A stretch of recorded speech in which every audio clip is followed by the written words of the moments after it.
La semaine économique et financière a été marquée par la publication des résultats du chômage en France pour le mois de juin. Le taux de chômage a continué sa progression, 0,5% de demandeurs d'emploi en plus, soit à peu près 15 000. Le nombre de chômeurs est de 3 279 400 pour le mois de juin 2013. La France donc, est encore en récession et de ce fait, le chômage augmente et on n'atteint pas l'objectif du gouvernement qui est d'inverser la courbe, mais il lui reste encore 6 mois pour le faire.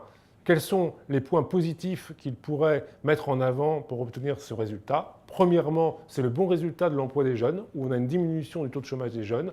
Le deuxième point, c'est que de nombreux départs à la retraite vont intervenir dans les prochains mois. L'année 2013 sera marquée par à peu près 800 000 départs à la retraite, quand il n'y avait que 600 000 dans l'année 2012. Pourquoi une telle différence? Premièrement, il y a l'application donc de la mesure des 60 ans pour ceux qui ont commencé à travailler avant 20 ans. Deuxièmement, il y a un effet purement générationnel. Le report de l'âge de la retraite donc à 62 ans, décidé par Nicolas Sarkozy, intervient tous les 5 mois et il n'y a pas de nouveau report prévu en revanche en 2013. Donc ceux qui ne sont pas partis en 2012 vont partir en 2013 et cela va venir gonfler les effectifs.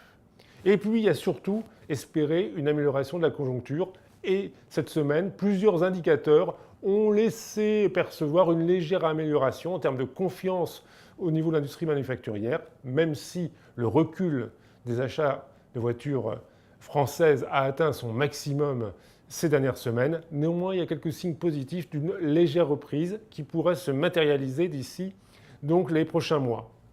Si on regarde au niveau international, la semaine a été également marquée par le discours du président des États-Unis dans l'Illinois.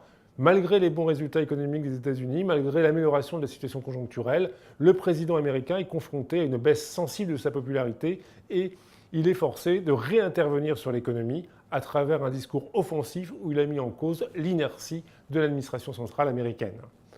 En Chine, l'indice donc avancé sur la production manufacturière a reculé fortement au mois de juin, témoignant d'une baisse de la production industrielle en relation avec la baisse des exportations du fait de la récession européenne et des moindres commandes de l'industrie américaine qui arrive aujourd'hui à plus s'approvisionner sur le marché intérieur et à moins aller sur les marchés étrangers pour les importations dont elle aurait besoin.